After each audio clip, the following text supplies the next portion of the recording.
Would you know what to do if you logged into Facebook and you found out that you lost your ad account? Aside from a little swearing and maybe a little crying too, I've noticed that a lot of business owners are upset right now because their Facebook ad account have been shut down in the last month or two, especially around the US elections. So I did a quick check online and I found many horror stories like my account got banned for no reason, or I lost my 2 business managers in the past 7 days alone, or Facebook restricted my personal profile and therefore my ability to manage any of my client ad accounts are gone. Now the worst thing about all these stories is that people are confused and unsure what to do to get their account reinstated again.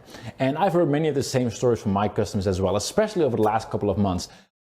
I always follow Facebook's terms of service to the letter. That's obvious, right? You need to follow the rules to the letter.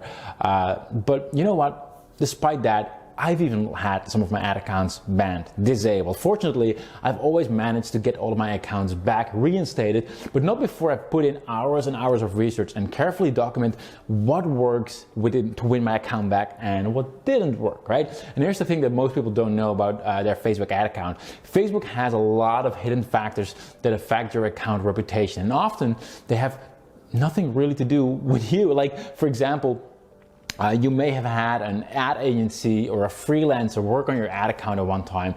If an employee from that ad agency has been flagged as a risk by Facebook, it goes against your reputation score of your Facebook ad account as well. And that's just one of the many hidden factors that I discovered that can get your account in trouble. So it's not just your ad copy, your images, or your landing pages that can be the problem. And I found this out from a Facebook employee who showed me exactly what these hidden factors actually are. It's no wonder that there are so many of my students who are angry and confused when they lost their ad account, right? Because they thought they were doing everything right by following the Facebook terms of service, but unfortunately, that's not enough to keep your account out of hot water. So I decided I had to do something to help out. And that's why I developed a program called Protect Your Ad Account.